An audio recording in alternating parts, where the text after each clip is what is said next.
1983, my mother was 75 and her heart was failing. She had a heart attack which hospitalized her. The youngest of her five, Carolyn, was on a backpacking trip for 6 weeks in Europe. Carolyn had moved to Colorado in 1975 and hadn't seen Mom for a number of years. Carolyn called home in the first few weeks of her trip. We reassured her that Mom was on the mend. We felt that she would be getting out of the hospital very soon, and we urged Carolyn to continue on her trip, which she did.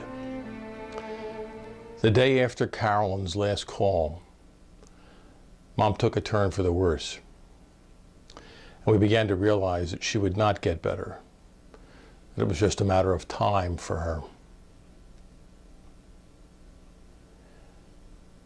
Each day, we were all at her bedside at the hospital. Everyone except Carolyn.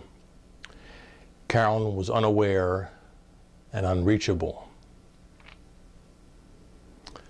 I told Mom, "Hold on, Carolyn will come back."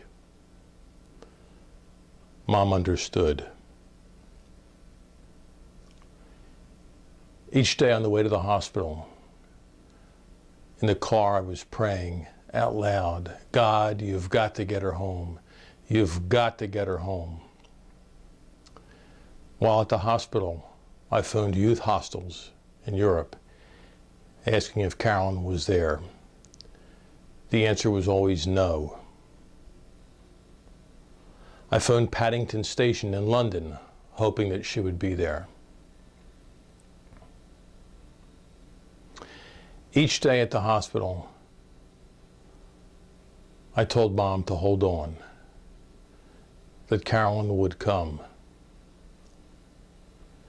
She had little left, but she held on. She wanted to see Carolyn. Carolyn had flown out on People's Express, and I knew they had an afternoon flight each day from London. So I called People's Express office in Newark and asked if Carolyn was on board. They would not tell me. Finally, I spoke to the manager. I advised him that my mother was dying and that my sister had to see her before she passed. He relented and told me there was a J Marshal on that afternoon's flight. I said Carolyn's middle name is Joan, and I asked that he page her when the plane landed. Within a few hours, Carolyn called from the airport. A friend picked her up, brought her to the hospital, where she and Mom said their goodbyes. Finally at peace,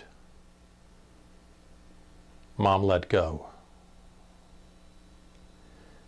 Later, when I asked Carolyn what it was that brought her home, she said after having made her last phone call a couple weeks into her trip and having been reassured that Mom was okay and being urged to continue on her trip, she journeyed on, but her heart soon became heavy.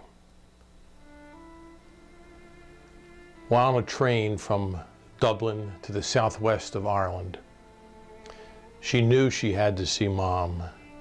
She ended her trip, returned to Dublin, took the ferry across the Irish Sea to England and flew home, where she was paged.